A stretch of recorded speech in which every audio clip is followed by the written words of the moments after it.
It's getting late. Are you ready to retire for the night? Yeah, and here's how it goes when when you end the day normally. Like with the prologue, you move the plot along. You move the plot along naturally. Here, you can just go on into the end of the chapter, and that's what we're going to do right now.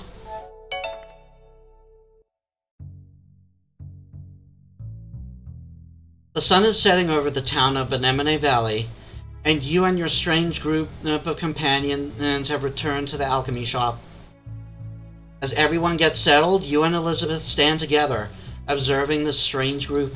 Well, child, when I originally sent you out to bring back ingredients, this is not what I had in mind.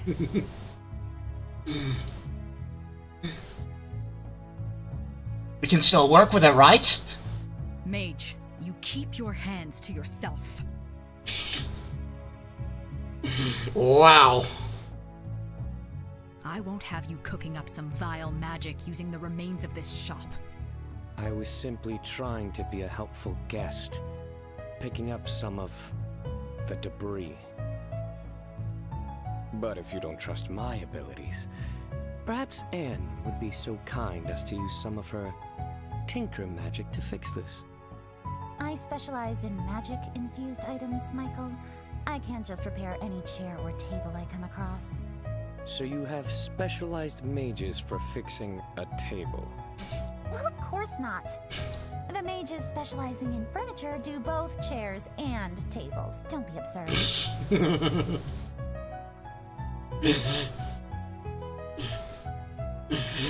I do kind of get what I do kind of get what Michael is getting at here. Like, using magic for such a mundane thing when you can just get a repairman or something. Like, jeez.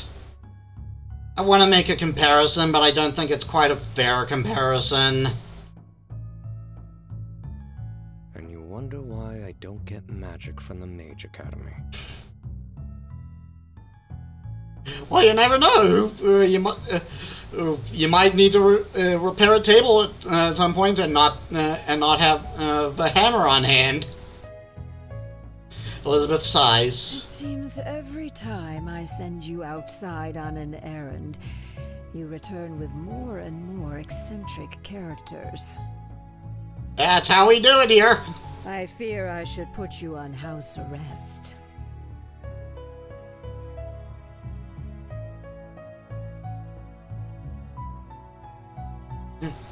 Aw, can't I keep them? I did used to pick up strays when I was a kid. Remember? I'd say this is a bit more serious than a stray kitten.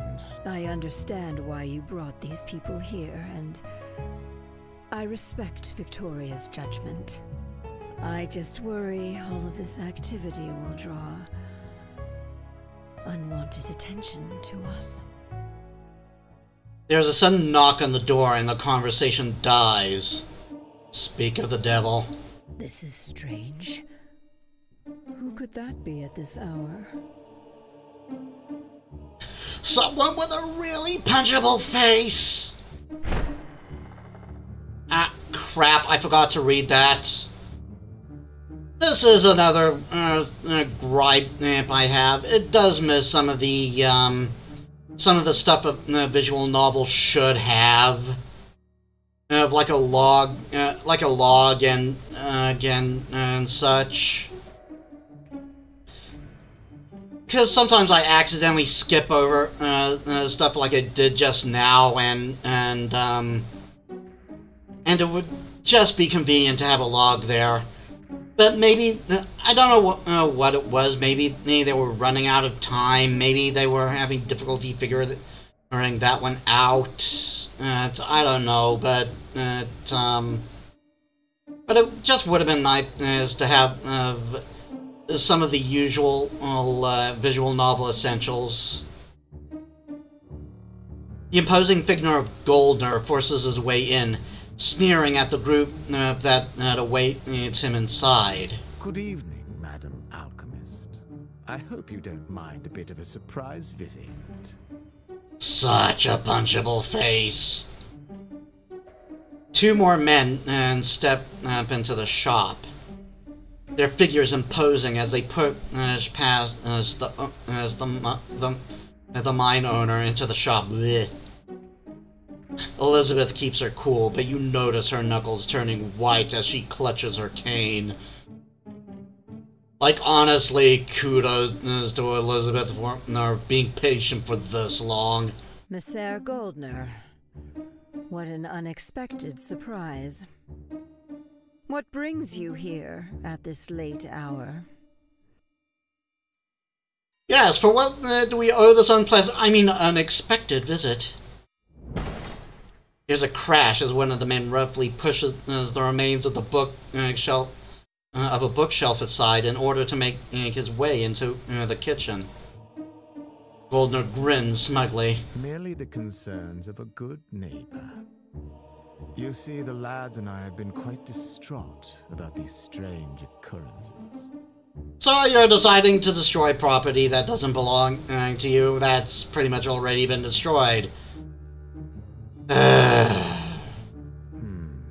First the forest, and then this strange fire. And now it has come to our attention that an Outlander is sneaking around somewhere in town. Oh, what now? We were merely concerned and wanted to check in on you, to make sure he hasn't been hiding out somewhere in the remains of your shop. There's a crash out back, the sound of something shattering. Yeah, I'm not even going to be sarcastic about this. I think it's time for you and your friends to leave. There's an uncomfortable silence as the man slowly turns to you. His eyes are cold with contempt. I remember you. You were down at the flower shop as well. Magic filth plotting together, are you? No wonder we citizens have to take matters into our own hands.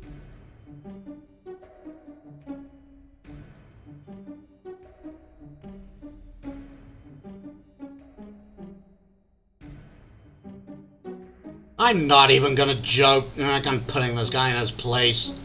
You are such a hypocrite. The magic ore running below this town is what made you rich. And you have the nerve to call us filthy? What in the world does that make you, Messer? That would make you lower than filth, wouldn't it? You filthy little. And yet you essentially make money off of me. You know, as soon as the words leave your mouth that you've struck a nerve. Goldner's face contorts into something ugly as he raises his hand. Smack! That is quite enough. Elizabeth moves way too quickly for such an old lady, her cane smacking the man's hand roughly away before he can hit you. I have tolerated your abhorrent behavior for the sake of keeping things civil, but I will not tolerate you laying even a finger on my apprentice. Can we shove your cane where the sun don't shine? We have the money to buy you a new cane, right? We can just shove it right up there, leave it there. Get you a whole new cane. You heard this tone in Elizabeth's voice. You've never heard... Blah! Almost breaking the context again. You have never heard this tone in Elizabeth's voice. Ever. Sure, you have seen her mad, but this is something entirely different. A level of absolute raw fury that makes even the man before her shrink back under her assault.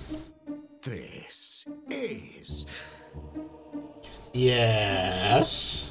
Don't you dare speak like this to me. Do you even understand what you're doing? Oh, I understand perfectly. Now, be so kind as to get lost. Yeah! The man looks furious, eyes flickering between you and your teacher. I'm not gonna call them on this. You heard the lady. You stand beside Elizabeth, giving her your full support. You heard the lady. Time for you to leave, Miss Eyre. The guys from the back return and take in the scene, looking a bit unsettled by the angry alchemists. They immediately join Goldner on either side, standing tall and intimidating. Goldner smirks smugly. You really have some nerve talking to me like that. Bigotry deserves no respect. Be grateful we have other matters to attend to tonight. But this is not the end of this. Oh, it most certainly isn't. I have plans for you. He leaves, his goons following right along behind him. There's a collective sigh of relief in the room when the door slams shut. He leaves. Elizabeth lets out a low chuckle and slumps against her cane, looking awfully pale.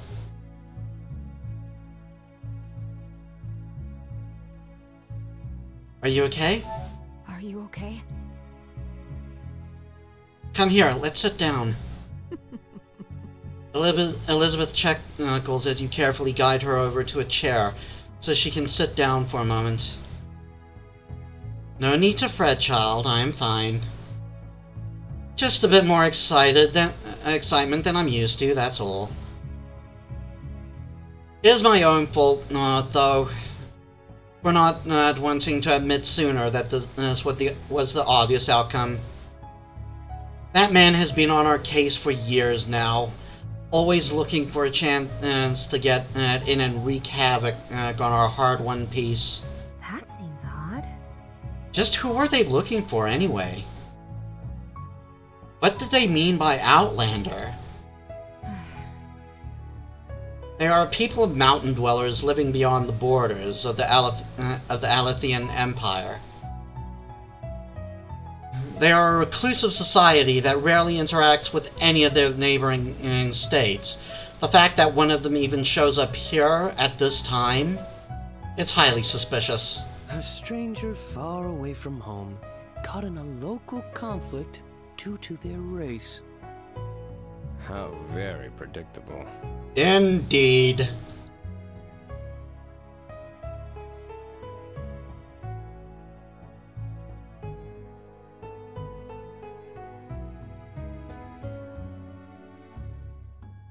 We gotta find them first and get some answers. Very suspicious. We should go find this person and get some answers. You do realize. What, you want to go outside? Don't you think it's best we stay out of this? As we're already in way too much trouble for my liking. Come now, my dear, Anne, my dear. Where's your hero spirit? Your poor fellow was out there in the city being chased by an angry mob. Don't you want to lend a hand? Anne just glares at him dully, then sighs.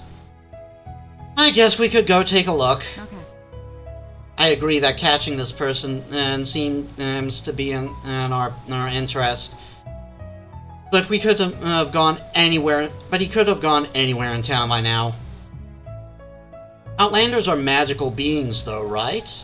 So shouldn't a hunter like you be able to track him down? About that. You should at least give it a try, right? We might have important information that could help us. I'm loath to admit it, but I agree with you, Mime. We don't have a lot of time, but paragons help you if any of you try something funny.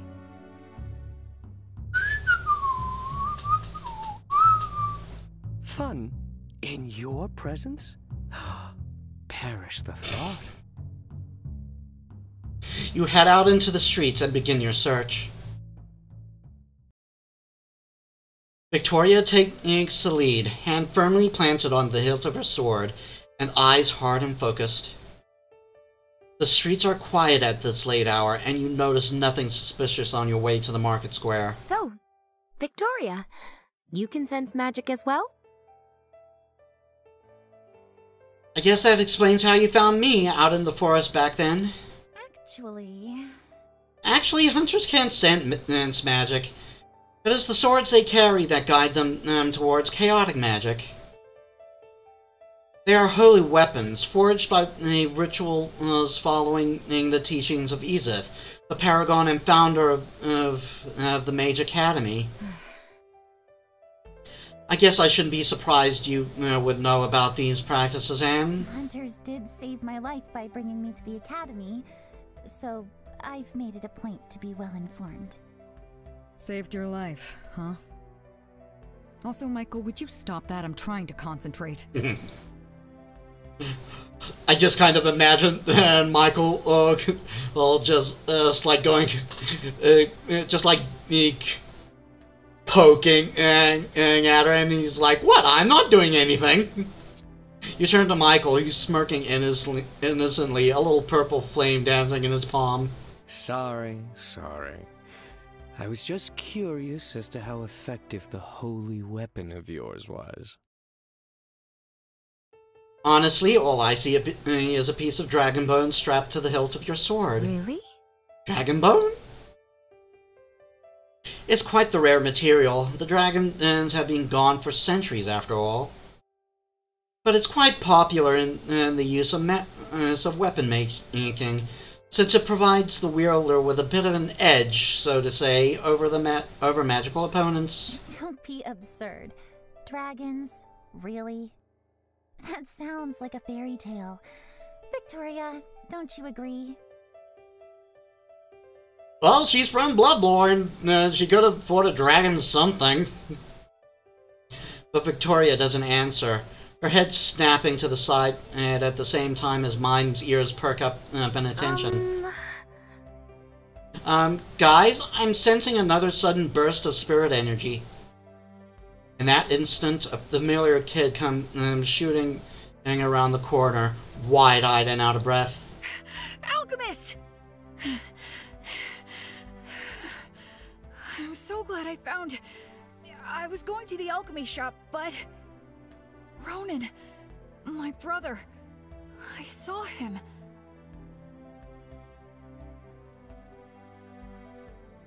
Are you okay? Hey, are you okay? You aren't hurt or anything? Kim shakes his head, still wheezing, trying to get his breath under control. Well? My brother. He was with a group of people, and they were all dragging this tall guy with them. I followed them out of town, looking like... it looked like they went into the mines.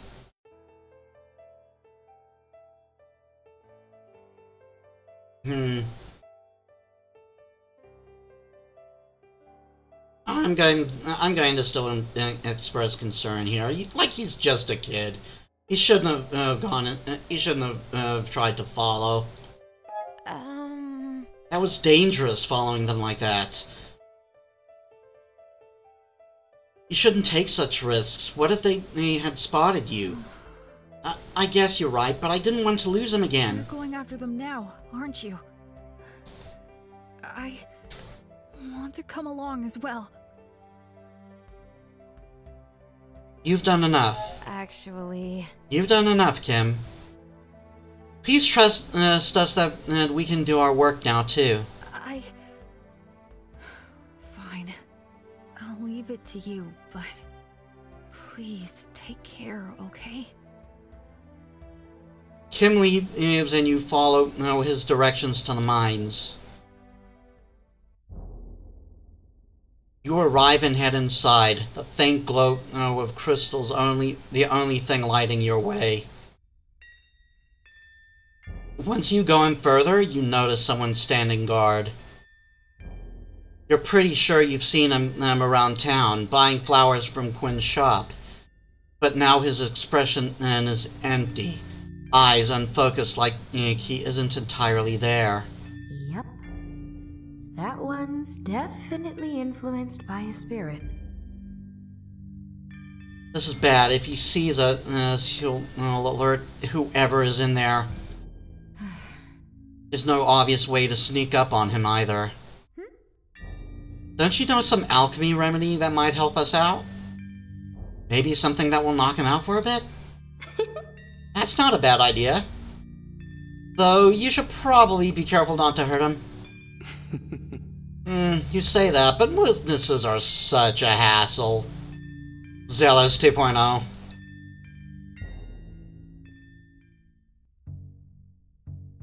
Yeah, and here's where we get to apply some alchemy to gameplay. We can make either a sleeping draft or eternal sleep. We're going with a sleeping draft. Like, it's not this guy's fault he's like this.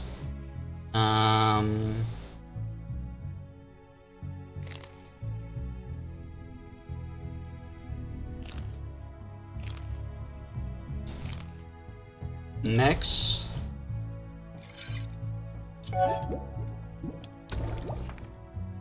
Use this potion.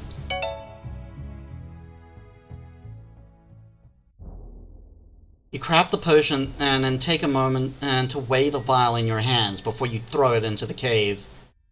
The glass shatters and a thin and white mist spreads.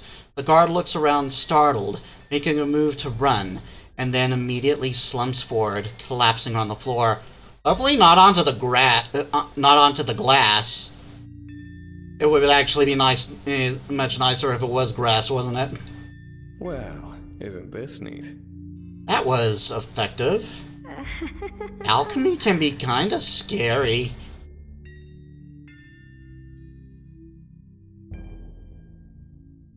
He'll be fine. Actually... Don't worry, I'm sure the potion only knocked him out. Oh, really? Fascinating.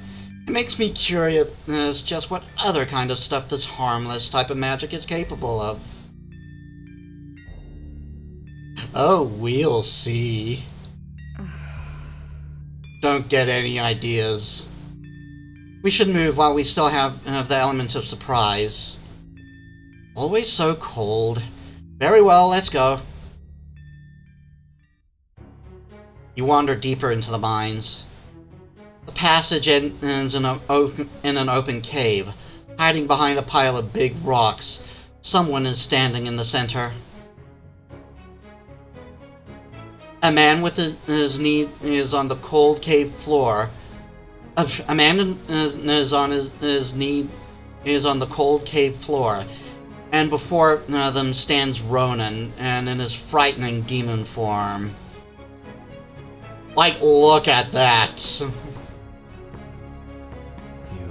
have to excuse my lack of manners, but I am growing impatient. Me and my brethren here have been waiting quite a while for this moment. And your stubborn hero charade is honestly starting to piss me off. By the way, notice how the thing in his hand kinda looks like a weapon? Wonder if that's what he stabbed us with. So, I will ask you, for the last time, how do we break the seal? The man on the ground is unlike anyone you have ever seen before. His skin is a colorless gray, hair white as snow, but along his exposed arm runs glowing blue markings like crystal ore, and when he looks up to glare at the demon, his eyes are alight with the same gemstone glow. You are fooling yourself if you think I'd ever bargain with a demon. Your end will come soon enough, and you will return to your prison once more. Like, this guy just sounds cool, doesn't he? Ronan lets out a low cackle. And you believe that you will be the one to do that? The valiant hero swooping in to save the day? How well is that working out for you?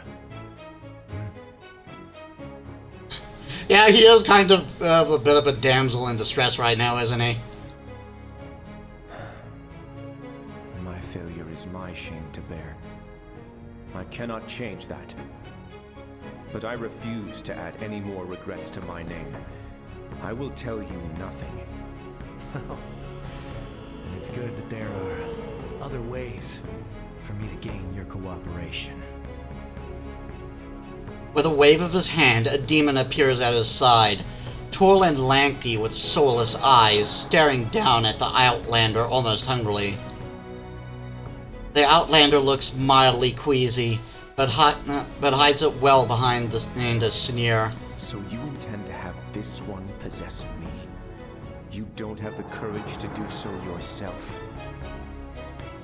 I usually prefer to be more hands-on. However, this body I'm inhabiting still has its uses, so I can't give it up quite yet. That's such a villain line to say. Do not fear, though. My brother here is quite capable of the task. Brother as in comrade or brother as in an actual relative? Just saying, I can believe both. The demon moves in and the Outlander tries to shift away, but there's nowhere to go. You observe the cave carefully, feeling a spark of nerve settle in your stomach. So this is what you agreed to, back when you made the deal with Alethea. These demons are not kidding around. You know from first-hand experience, yet something has to be done.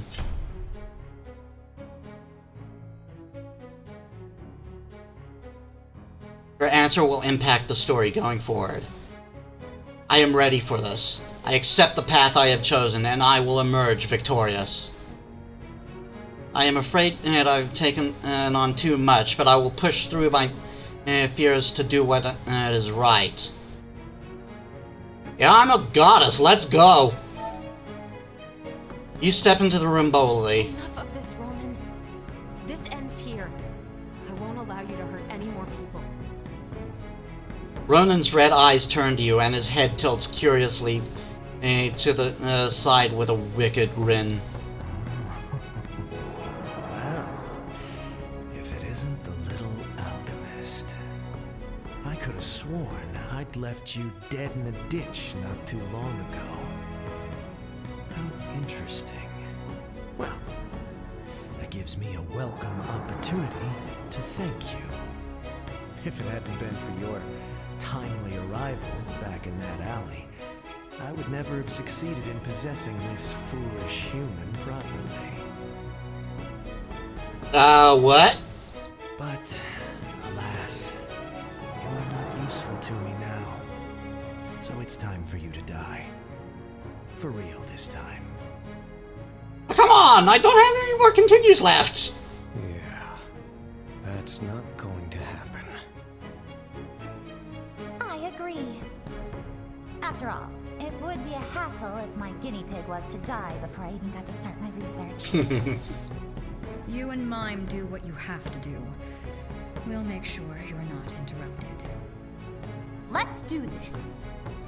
Let's do it indeed.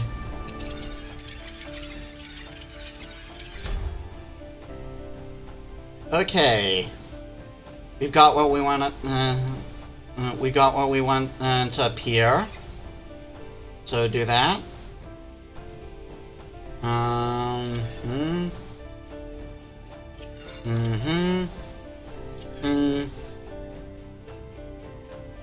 Oh no, we didn't have what we want up there. Oh no, we did. We did. Pathetic. This is... It seems I underestimated you, Alchemist. Trust me when I say that will not happen again. The man disappears into the shadows. You turn to the stranger on the ground, who watches you curiously.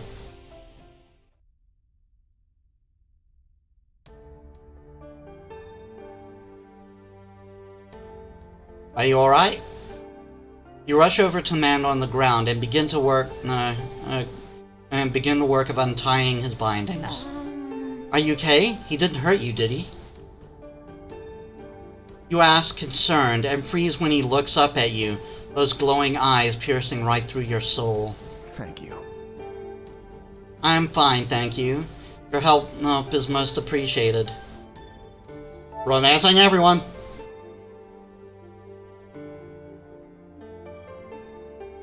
Glad I could help. I'm glad. You're welcome. I'm glad we arrived in time. You untie the bind and tell him to stand, and help him to stand. His hand feels warm in yours as in the brief moment they touch, and he smiles gratefully. Mercy smiled on me when and she sent such a capable assistant my way.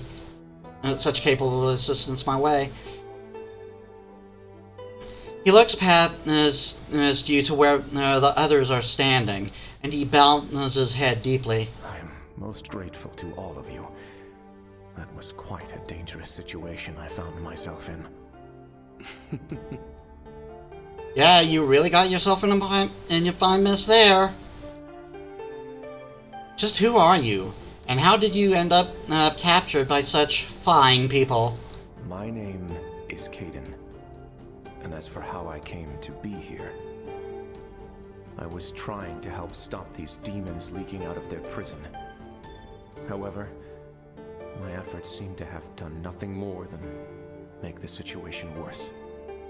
So you had something to do with the demons escaping into town? Victoria's hand is already reaching toward her sword, and Michael tuts.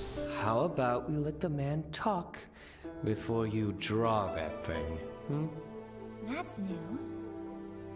You said you were trying to stop the demons from escaping some prison? Does that mean the spirits were locked away somewhere nearby? That is correct. This underground cavern hosts one of the few known demon prisons within the borders of the Alathian Empire. So basically, our entire village is on top of Demon Alcatraz. The underground crystal ore seems to be used to form a protective seal, not unlike how the goddess of mercy won the final battle of the dragons by casting a spell.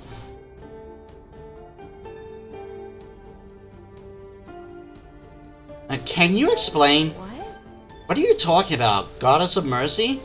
This isn't making any sense for me. Could you please explain? I don't understand. You don't know? How's that possible? Maybe the Dags use other terms? These are all legends of the old religion. I'm afraid, my tall friend, that you will have to fill us in, as these stories are not commonly told among the people in this land anymore. How curious. Well, that's puzzling. I suppose I can give it a try, though I am no bard.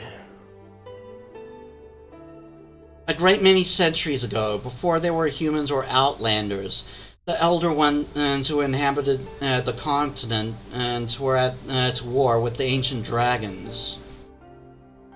The war ended when one of the seven gods, the goddess of mercy, cast a spell that sealed away the spirits of the dragons for good. That story that he briefly describes kind of brings to mind the Titanomachia, if any of you know your Greek mythology. The war between the gods and the Titans. The world was finally at peace, and she and her brethren disappeared. This legend inspired many powerful mages in centuries to come. They strived to create similar spells to get rid of unfavorable spirits, and these ancient spells relied on the crystals that occur naturally beneath this continent to fuel their seal. My people hold records over many such spirit prisons spread out across the continent, one of which reside under this valley. When we became aware that humans were now mining this resource, we suspected that it might have unfavorable consequences. Oops. It weakened the seal. Exactly. I came here to mend the damage that had been done. Though, looking back now, I probably should have gone about this differently. I had brought with me an artifact for the task, and was in the midst of performing the ritual to mend the rift, when one of the miners interrupted me. I'm actually not too sure what happened after. The ritual failed, and I woke up in that man, Goldner's estate. Ugh. My sympathies. I learned that he was the one in charge of the mining activity, and tried to explain the situation to him. However, he proved to be quite difficult.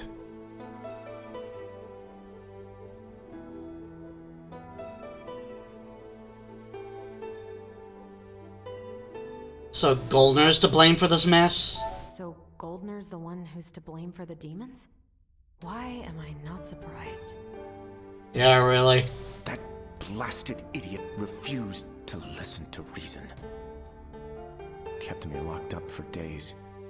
And when I finally made a lucky escape, he and his goons chased me all across town, and I lost them. But then ran straight into those demon-possessed humans, and, well, you know the rest. Looks like you've had a real stellar introduction to the outside world. Yeah, welcome to the top world. Enjoy your stay. We got souvenirs. How shocking. This is all so much new information, my head's spinning. Dragon spirits? The mines? What are we going to do about all this?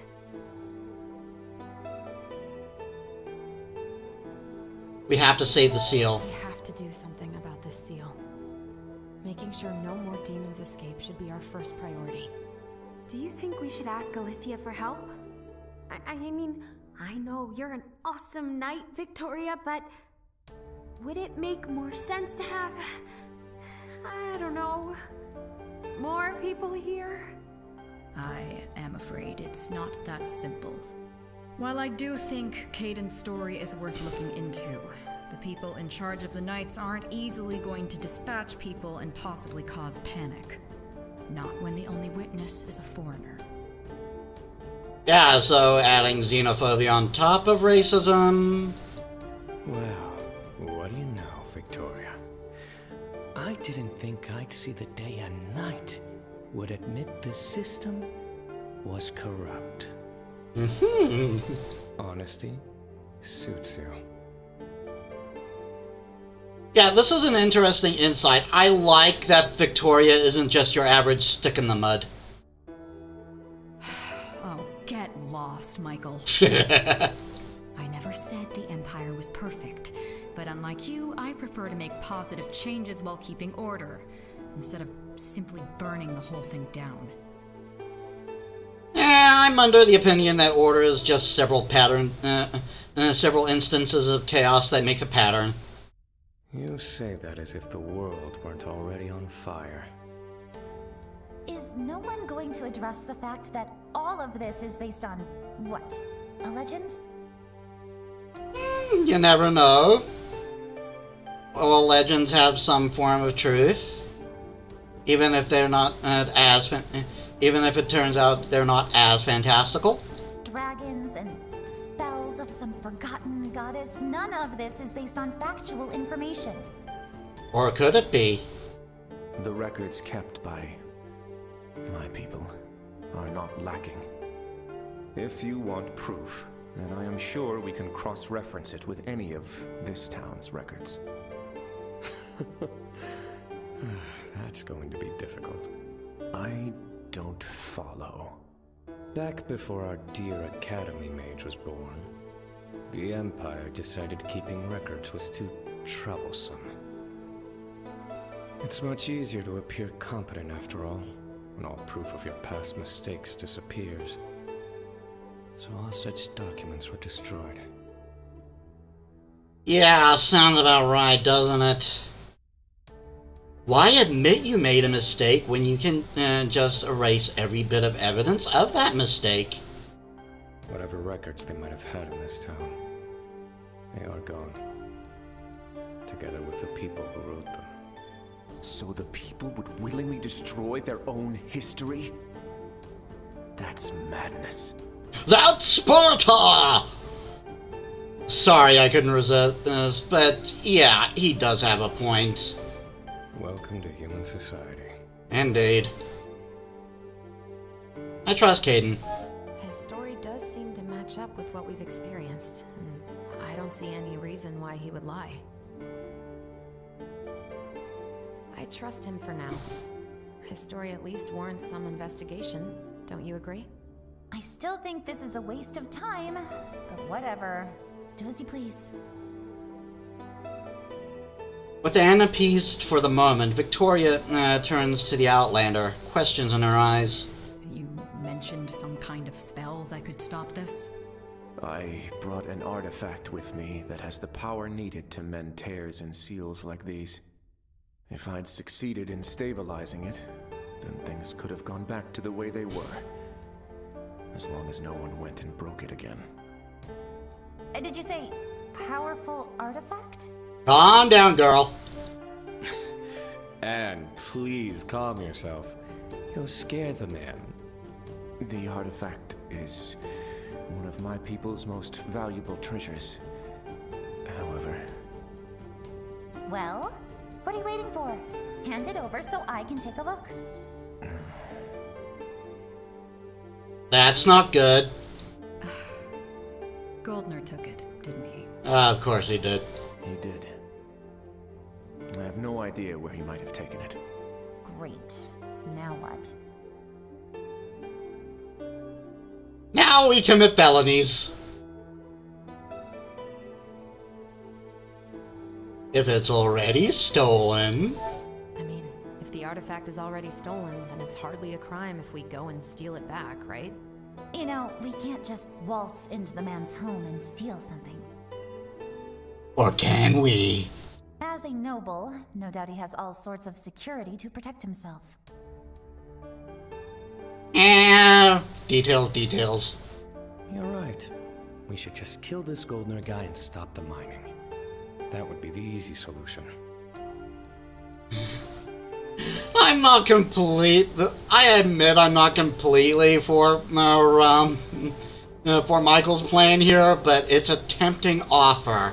How in the world is that a better solution? We get rid of Goldner? No one will have to die if we work smart. Yeah, that's true. And trust me, you wouldn't survive the aftermath of such a scandal. Oh, yes. Spoil sport. We'll find a way to get the artifact back from Goldner, but we're going in with a proper plan. There's still much about this whole situation that's too unclear. Well, if information is what we're after... Caden, you've got to go through as much of this ritual as you can with me. I also need some detailed descriptions of this artifact we're looking for. Okay, I'll go. There's no need to pull on me like that. Go, girl! Guess we're going back to the shop? Indeed. I wonder what Elizabeth is going to say to all of this. She'll act like she's pissed, but she'll probably be amused. She's used to it by now. With the way things have been going lately, I'd say she's grown used to these sort of things happening. Did someone ever really get used to this? Humans can get used to anything. Such a strange group on such a strange quest. I wonder what will become of us all. You leave the mines and return to the shop for the night.